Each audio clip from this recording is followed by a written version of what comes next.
Put it here, give me a minute, Here's There we this. go. Shalom, shalom. This is Truth is Everlasting, Lion's Den. I am Yahweh Sab. I camp out with Lion Den, Hawan Ben Yashua in Jacksonville, Florida.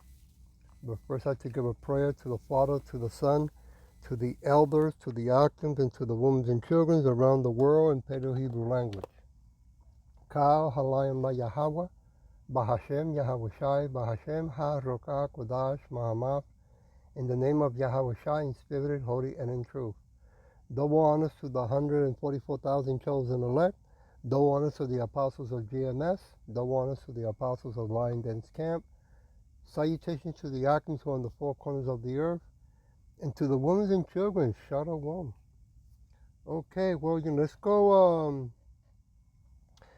let's talk a little bit more about what's going on with Venezuela, but let's go a little bit further back on what else they took from Venezuela. You know, when yesterday when I did the lesson, being that I keep an eye on what's going on in the news, when the President of America, Donald Trump, said that Venezuela owes oil and land, you know, when I did cow ranching, land is not the only thing that farmers are interested. They're interested what's inside the land, under the ground, right? In other words, gold and silver. So here goes. It says here the story no one talks about. The title of this lesson, The Houses of Clay. Here we go.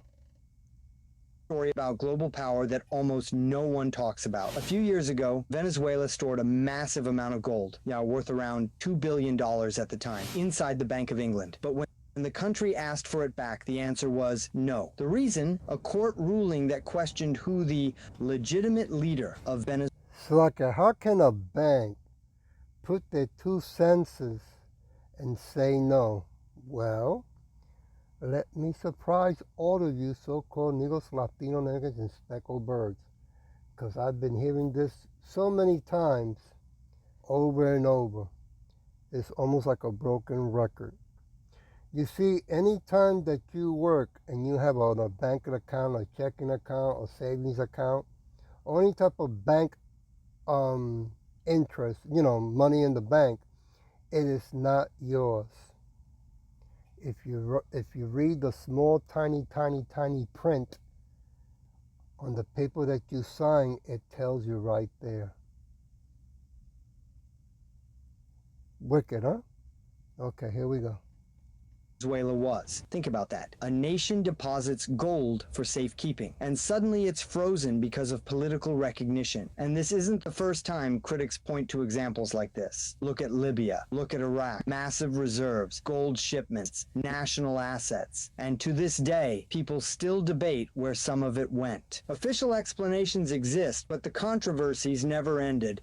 And then there's the issue of oil. Some international companies have declared drilling rights in regions that locals insist were never theirs to take. Call it geopolitics, call it policy, but many around the world see it as something else entirely. A system where power decides what counts as legal. Here's a story about global. Okay, there you go. So you can see when they bring in the digital system, right, currency, invisible money, how they're going to do exactly what you see here. Nothing new. They've been doing it with banks. Banks been doing it for years, right? They're just going to upgrade the system so they can do it more consistently, more aggressively. You see? I want to go to Job chapter 4, verse 19. How much less on them that dwell in houses of clay, whose foundation is in the dust, which are crushed before the moth. Right? President Trump said that he's gonna teach the people in Venezuela how to run Venezuela, right? And he's gonna help build the what they call it, infrastructure or whatever that word is, Slovakia, because the bridges are breaking down. Yet he's not doing nothing for so-called America, right? So you can see they're going to be putting what? Turn it into a smart city. And at the same time, you know, what America does best, go around the world, rape, rob, and plunder, and put everybody in debt, right? Come to me if you need or want anything. So they can then, what was his name?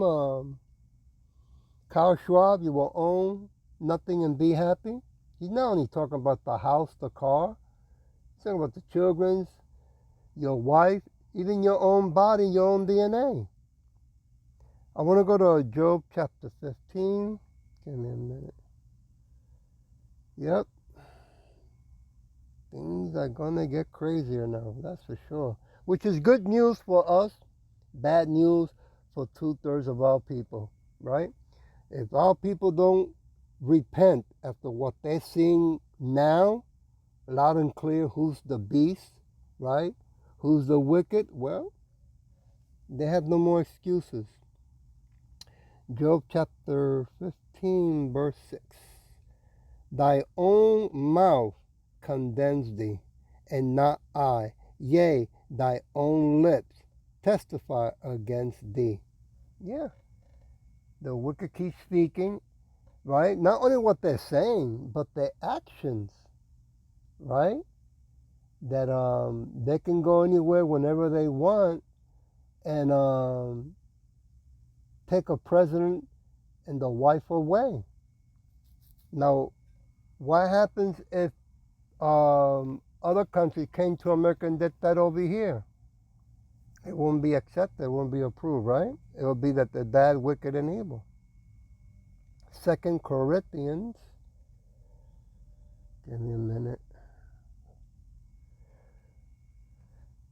Chapter 4, let's go to verse 7. Start there. But we have this treasure in earthen vessels, that the excellence of the power may be of Yahweh and not of us. You know, we're very aware that we don't put our faith in money, okay? Money is not the problem. It's the rules and belief system that they put, right? We all need to work and pay for our bills. But there's going to come a time that we're all going to have to make a very important decision, right? Is sell your soul for the digital system that they gonna implement for a little bit of time because it's a Trojan horse, right? Is to bring everyone into it, and then of course eventually, right, mandate the charagma. You see?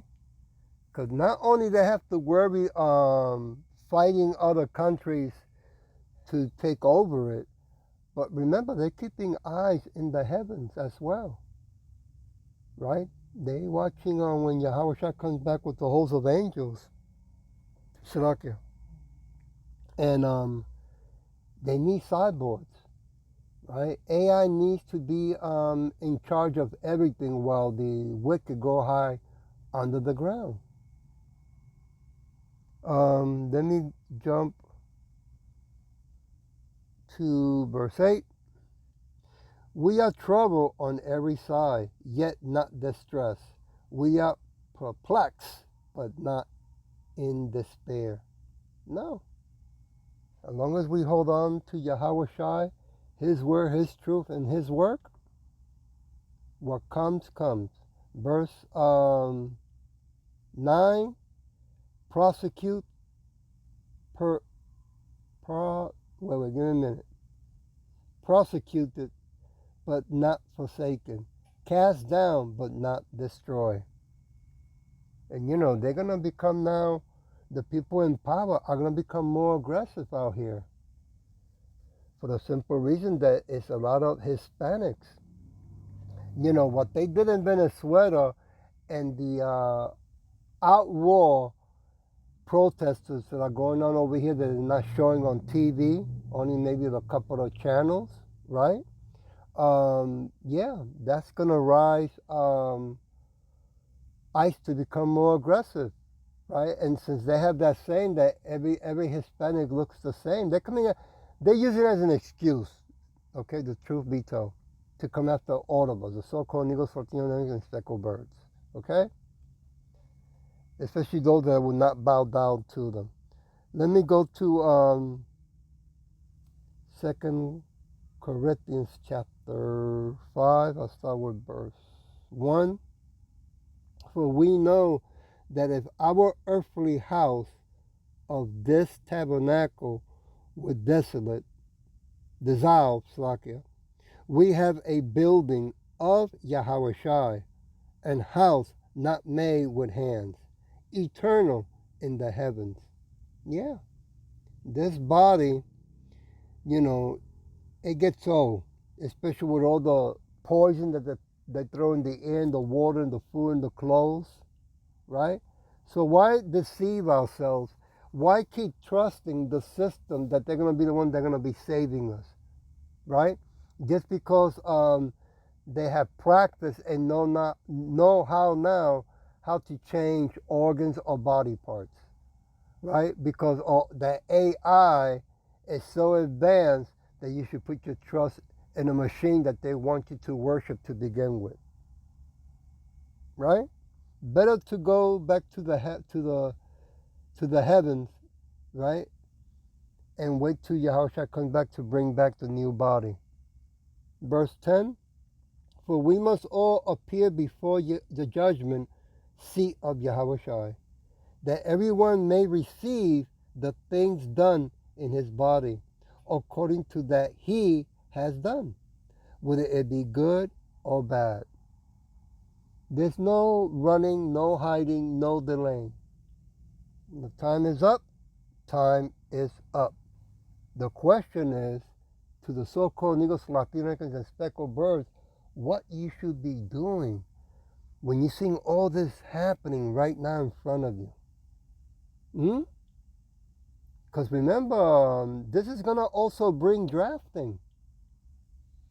So if you have not repented to gain some truth of who you really are, right, and wisdom from above and not from below, you're going to end up complying. Because you're going to be afraid of being thrown into prison, or you're going to be afraid that they're going to take you out. But when you really look at it, when you're going to drafting, you're going to war, buddy. You so-called Negros, Latinos, and speckled birds, right? They want you, the wicked wants you to fight that dirty fight and go after your own kind, your own people. I want to go to 1 Thessalonians. 1 Thessalonians chapter 5, verse, start with verse 2. Slakia. For yourselves know perfectly that the day of Yahweh Shai so come as a thief in the night. Verse 3, for when they shall say peace and safety, then sudden destruction cometh upon them as travail upon a woman with child, Slakia, and they shall not escape. So, things are going to move. Things are moving faster, but they're going to move much faster because of what happened now, that they went to Venezuela and took the president Maduro and his wife, right? I mean, even Russia and China, they all are racing, right? America too, are all racing for power, okay? To be the power of the whole earth. I mean, this is what's in their blood, okay? One says that, we're not going to force anything on you. Well, look at China, what they force on their own people. Look at Russia, what it's doing to its own people, right? That's how come we need Yahweh Shai. I'm pretty sure that in Mexico, they're doing things to their own people that people don't approve, right? So we need Yahweh Shai to come back and remove this kingdom, this wicked kingdom, which is not our kingdom to begin with. It's our hell. We need Yahweh Shai to remove this kingdom from the face of the earth and remove the wicked, the heathens, out of power, right? And have Yahweh Shai be the one in authority, the righteous authority, the true owner of the earth to begin with, and of everything, heaven and earth. Verse 4, but ye, brethren, are not in darknesses, that day should overtake you as a thief. No, we're watching day and night, looking to the sky and looking to the signs and looking at the news of what's going on around the world. I want to jump to verse 17. Pray without ceasing. 18. In everything give thanks, for this is the will of Yahweh in Yahweh Shai concerning you. 19. Quench not the spirit. 20. Despise not prophesying. 21. Prove all things, hold fast that which is good. 22. Abstain from all appearances of evil. Verse 23. And the very Yahweh of peace sanctify you wholly, and I pray Yahweh your whole spirit and soul and body be preserved blameless unto the coming of Yahweh Shai. Because that's the only way that this place is going to get back in order. Okay? Things are going to get worse for all our people, for all of us, right? But we who are doing the work of Yahweh Shem Yahweh Shai, through Scripture, we see that it's great, because that means that the faster things move, the closer the end comes, and we will not be no more in this wicked body or in this wicked kingdom, right? Job 15. Give me a minute. Sirakia. Verse 20. What happened? Huh. The wicked man troubles with pain all his days, and the number of years is hidden to the oppressors. Yeah. How many times we said, man, when they gonna all just drop and stop this madness? When? Right? Well, let's go to Psalm 90. Start with verse 9. For all our days are passed away in thy wrath. We spend our years as a tale that is told. Right? In other words, if our people think that they're going to just, because they exercise and they eat good or eat well or eat right, right? No. Today you're here and tomorrow you can be gone. Because that is who decides as Yahweh Shem Yahweh Shai. So what you should be doing, knowing that tomorrow is promised to no one. Verse 12. So teach us to number our days, that we may what? Apply our hearts, our mind unto what? Wisdom from above. And how you get wisdom from above? Well, by repenting. You saw Cornelius Schwarzenegger in Steckle Birth, and calling out in the name of Yahweh Shai, right? And doing the work of Yahweh Shai. So I leave it with Psalm chapter 39, let's start with verse 4.